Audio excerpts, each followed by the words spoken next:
The chandeliers of the Four Seasons Toronto ballroom threw warm gold across 400 faces, and not one of them was looking at the stage when Nia Ibarra walked through the door. They were looking at her husband. Damon Haley stood near the bar in his best black tuxedo, the one she'd helped him choose 3 years ago before the Vancouver conference, his arm resting with easy familiarity around the waist of a woman Nia had never seen in person but had spent the past 6 weeks learning everything about. Paige Connolly, 29, senior pharmaceutical sales rep at Meridian Biotech, graduate of Western, the kind of woman who wore her hair loose to formal events because she knew exactly how it felt. The orchestra was mid-phrase when it happened, not a dramatic silence, not a movie moment, just the quiet physics of attention. When enough heads turn at once, the musicians feel it and stumble the way a flock of birds shifts before the first one moves. And then, for one suspended instant, the room held its breath. Nia stood at the entrance in a deep burgundy gown her sister had insisted on, clean lines, nothing that apologized for her presence, and looked across 200 tables of Toronto's medical elite at the man who had spent 14 months planning his exit while she had been in the OR saving other people's lives. She did not look away. Damon's arm dropped from Paige's waist. Nia accepted a glass of sparkling water from a passing server and walked into the room. 6 weeks earlier, she had been reviewing discharge summaries at 6 in the morning, when her colleague, Emma Cho, knocked on her office door and set a sealed envelope on the corner of her desk without a word. "Emmett," she said.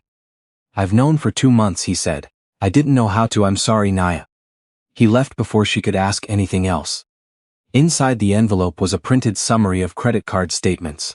18 months of charges on Damon's corporate card from the foundation, the hospital fundraising arm where he'd served as director of donor relations, a position Nia had helped him secure by introducing him to 3 board members over 2 years of dinners she'd organized.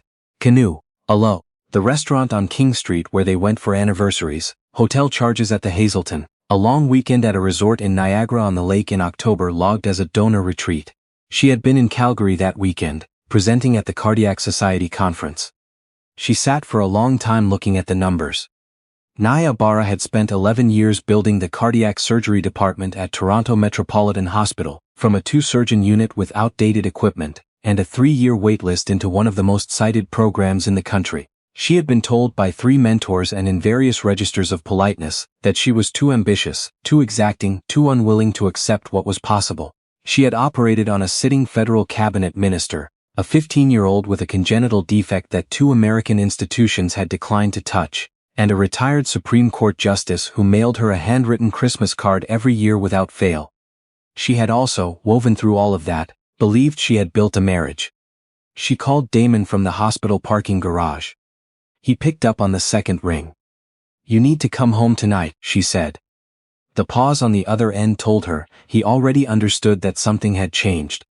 He arrived at 9:15. She was still in her work clothes, the printed statements laid flat on the kitchen table between 2 cups of tea neither of them touched. He looked at the papers, she watched his face and understood something she hadn't anticipated. He was relieved, not caught.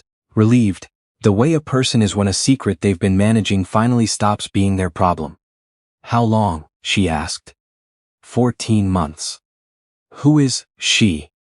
He told her about Paige Connolly, how they'd met at a Meridian product launch Damon had attended on the foundation's behalf, how it had started as conversation, how it had become something else.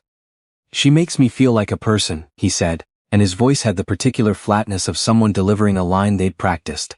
"Not a support system. Not the person you send to represent you at events you're too busy to attend." Nia looked at her hands. They were steady.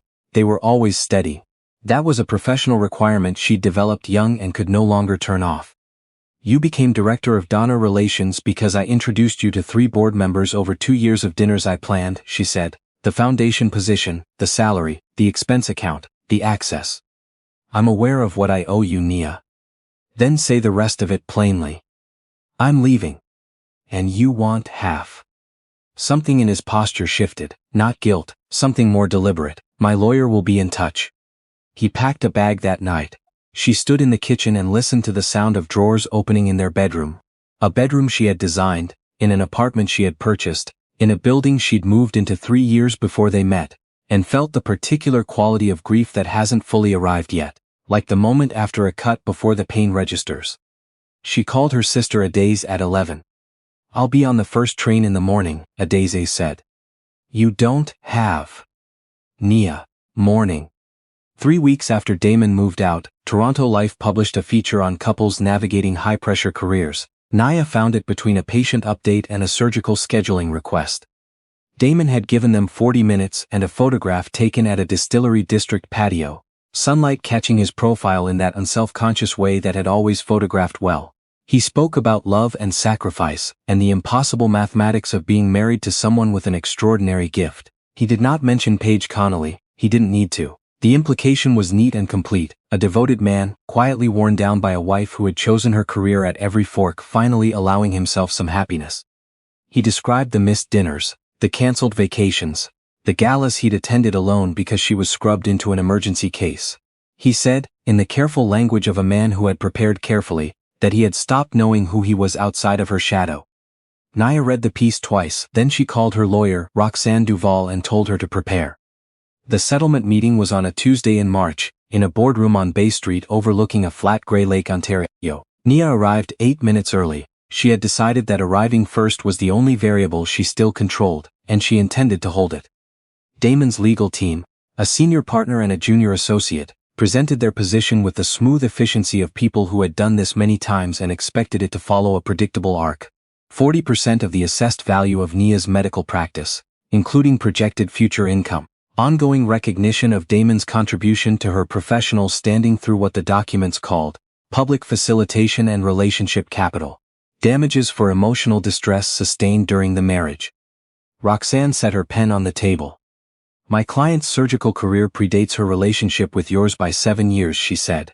The awards, the publications, the referral network, that's a body of work generated by her in an operating room, not at a donor dinner.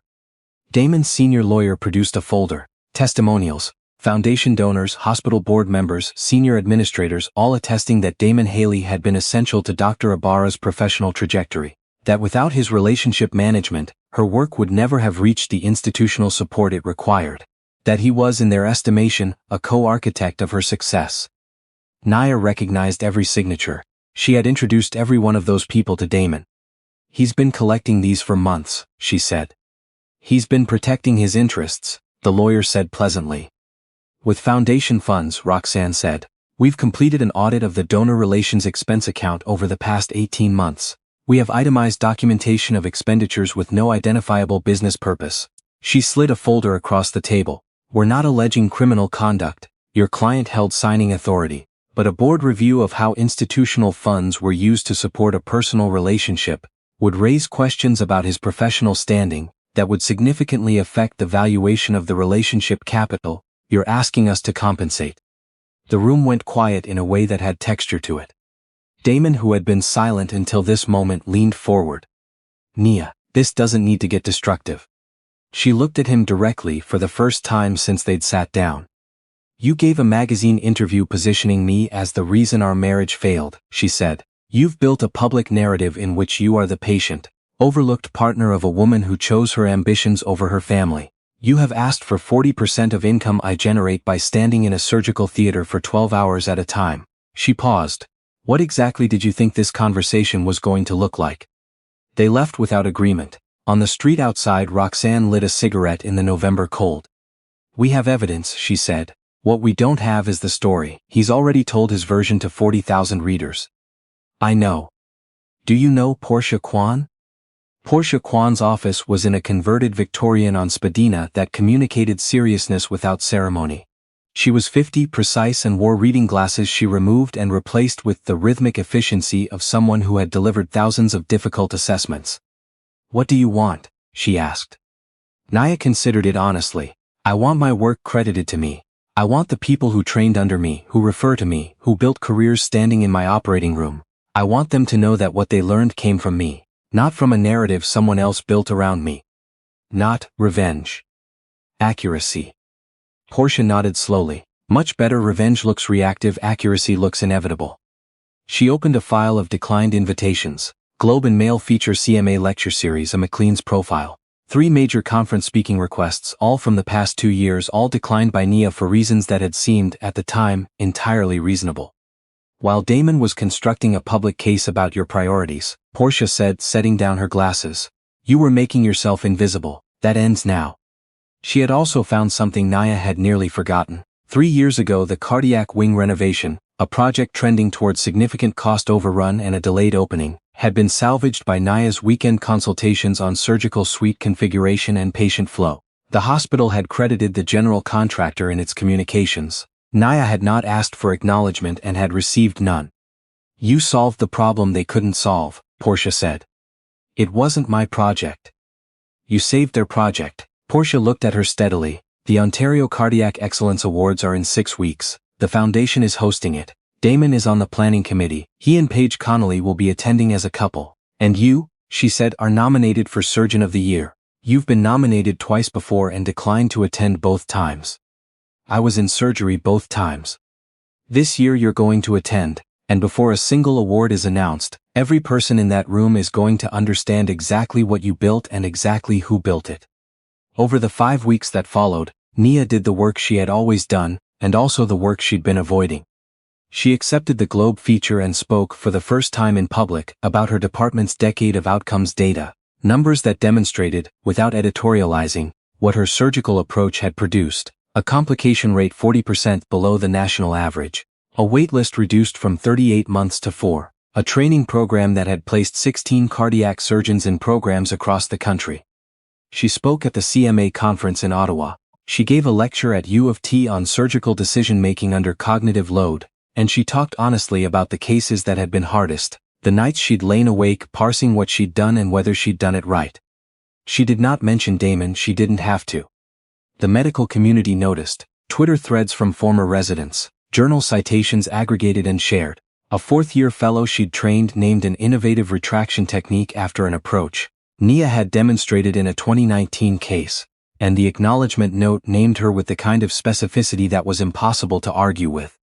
Damon's lawyers sent a letter requesting she cease activities calculated to damage his reputation. Roxanne sent a document noting that factual statements are not defamation under any applicable Canadian standard and inviting them to identify a specific inaccuracy. They did not respond.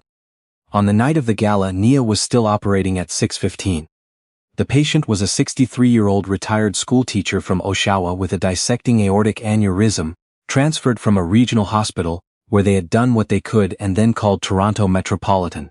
There was no question, for a single moment, of whether Nia would stay. That calculation was not one she was capable of making differently. She finished at 8:42. Her second-year resident, Priyanka, looked at her across the scrub sink, with the particular expression of someone who has been watching and calculating. Go, Priyanka said, we've got it, call you if anything shifts. A Daisy was in the parking garage with a garment bag, a pair of heels and 11 years of practice at waiting for her sister to get out of surgery. You look completely unhinged, a Daisy said, starting the car. The gala started 90 minutes ago. And the award announcement is at 10. You have time. She checked the mirror, signaled, pulled onto University Avenue. How did the surgery go? She's stable. A Daisy nodded. Then the rest of tonight is just a party. Naya looked at the city through the passenger window, hospital towers, the lit glass of the condos along the lakefront, the particular quality of Toronto at night in November, cold and clear and unimpressed with everything. She had practiced medicine in this city for 11 years. She had been called in from dinner, from sleep, from a birthday party for her nephew, from the first vacation she'd taken in 3 years. She had rebuilt hearts that other surgeons had declined to attempt.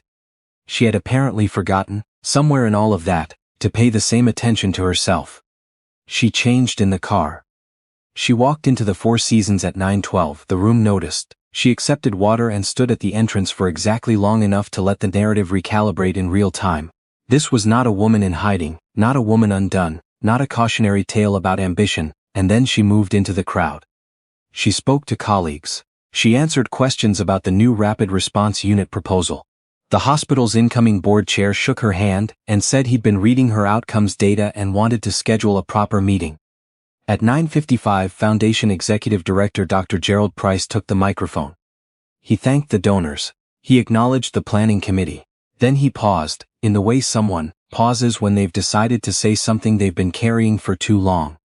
Before we get to tonight's awards, I want to correct a public record, he said. 3 years ago, this foundation presided over a cardiac wing renovation that was heading for a very expensive failure. What saved it?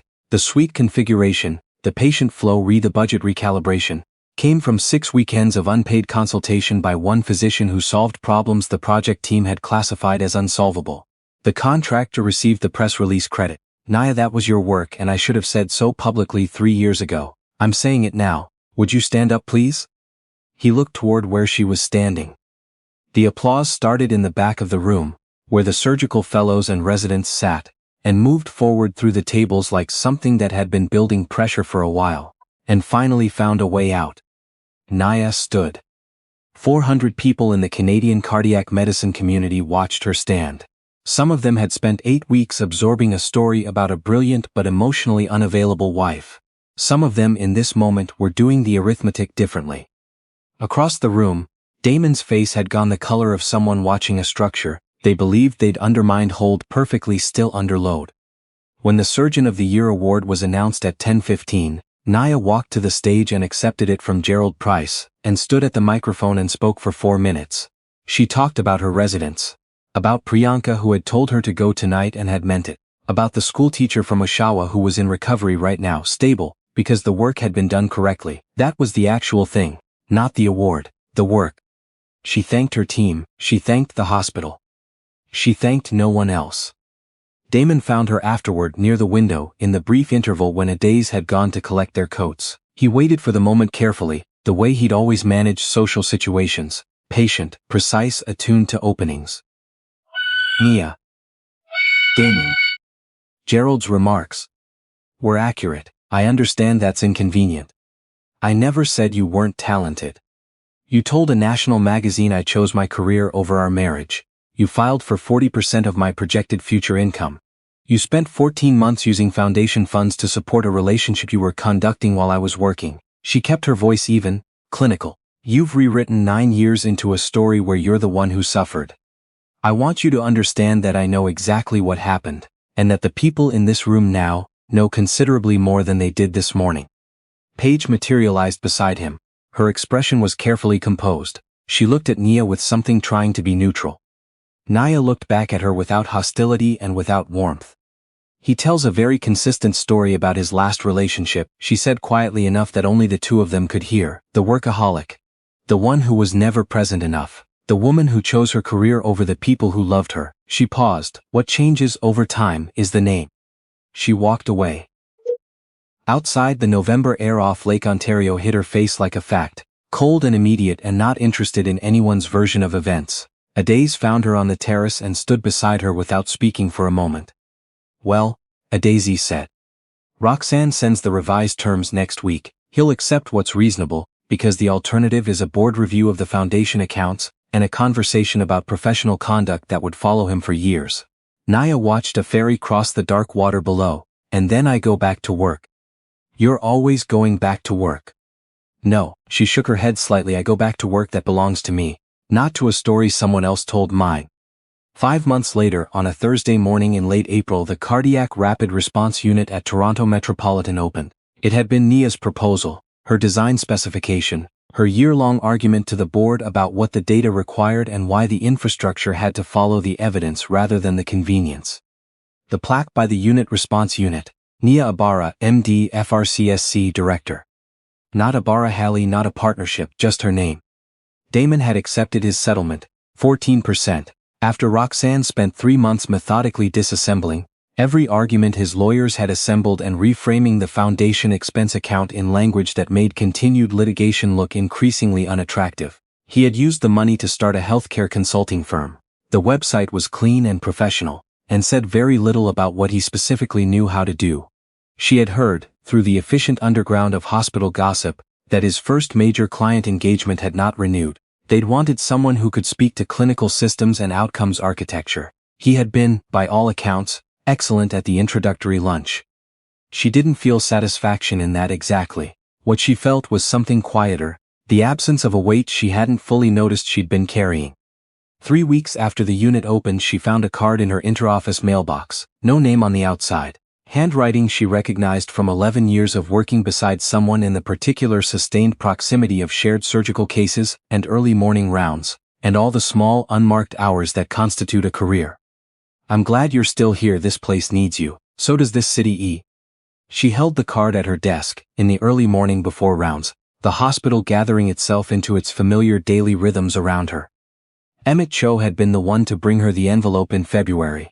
He had never explained how he'd obtained the statements, and she had never pressed him for it. Some things were best understood as what they were.